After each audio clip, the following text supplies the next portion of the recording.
Blood stone ಬಗ್ಗೆ ನೋಡೋಣ. Blood stone ಏನು ಮಾಡುತ್ತೆ ಅಂತಂದರೆ, ಫಸ್ಟ್ ನಿಮ್ಮ ಮೆಂಟಲಿ ಕ್ಲಾರಿಟಿ ಆಗಿರುತ್ತೆ. ಏನೇ ಡಿಸಿಷನ್ ಮೇಕಿಂಗಲ್ಲಿ ಏನೇ ಕನ್ಫ್ಯೂಷನ್ಸ್ ಇದ್ದರೂ ಅದನ್ನೆಲ್ಲ ಕ್ಲಿಯರ್ ಮಾಡುತ್ತೆ. ಇನ್ನೊಂದು ಫಿಸಿಕಲ್ ಸ್ಟ್ರೆಂತ್ಗೋಸ್ಕರನೇ ಮೇನ್ ಪ್ರಿಯಾರಿಟಿ ಇದನ್ನ ಹಾಕೋದು. ಓವರ್ ಆಲ್ ಹೆಲ್ತ್ಗೆ ನಾವು ಈ ಸ್ಟೋನ್ ಯೂಸ್ ಮಾಡ್ತೀವಿ.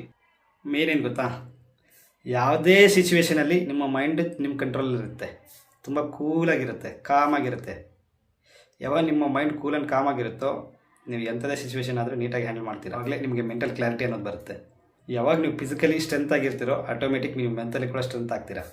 ಯಾವಾಗ ಫಿಸಿಕಲಿ ಮೆಂಟಲಿ ಸ್ಟ್ರೆಂತ್ ಆಗಿರ್ತೀರೋ, ಎಮೋಷ್ನಲಿ ಸ್ಟ್ರೆಂತ್ ಆಗ್ತೀರಾ. ಹೆಂಗಿದೆ ಒಂದಕ್ಕೊಂದು core interlink. Stone of protection in the physical ಅಂತ ಕರಿತೀವಿ. ಯಾವಾಗ ನೀವು ಮೆಂಟಲಿ ಫಿಸಿಕಲ್ ಎಮೋಷನಲ್ ಸ್ಟ್ರಾಂಗ್ ಇರ್ತೀರೋ, ನಿಮ್ಮ ಬಾಡಿ ಆಟೋಮೆಟಿಕ್ ಸ್ಟ್ರಾಂಗ್ ಇರುತ್ತೆ. ಯಾರು ನಿಮ್ಮನ್ನು ಟಚ್ ಮಾಡೋಕ್ಕಾಗಲ್ಲ, not even infections also. So ಅದಕ್ಕೋಸ್ಕರ ಇದನ್ನ ಸ್ಟೋನ್ ಆಫ್ ಹೆಲ್ತ್ ಅಂತ ಕರಿತೀವಿ. ವೈಟಾಲಿಟಿನ ಇನ್ಕ್ರೀಸ್ ಮಾಡುತ್ತೆ.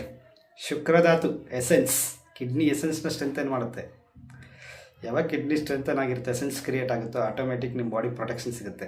ಕಿಡ್ನಿ ಸ್ಟ್ರೆಂತ್ ಆಗುತ್ತೋ ಕರೇಜ್ ಬರುತ್ತೆ, ಸ್ಟ್ಯಾಮಿನಾ ಬರುತ್ತೆ, ಅಡ್ರನಲ್ ಎನರ್ಜಿ ಜಾಸ್ತಿ ಆಗುತ್ತೆ. ಹೇಗಿದೆ ಒಂದಕ್ಕೊಂದು ಕೋ ಇಂಟರ್ಲಿಂಕ್ಸ್. ನಿಮಗೆ ಲಾಸ್ಟ್ ವೀಡಿಯೋಸಲ್ಲೆಲ್ಲ ಹೇಳಿದ್ದೀನಿ ಒರಿಜಿನಲ್ ಮತ್ತು ಫೇಕ್ನ ಹೇಗೆ ಐಡೆಂಟಿಫೈ ಮಾಡೋದಂತ. ಯಾವ ಸೇಲರು ನಿಮಗೆ ಒರಿಜಿನಲ್ ಮತ್ತು ಡೂಪ್ಲಿಕೇಟ್ ಐಡೆಂಟಿಫೈ ಮಾಡೋದು ಹೇಳೋದಿಲ್ಲ, ಯಾಕಂದರೆ ಇಟ್ಸ್ ಎ ಸೀಕ್ರೆಟ್.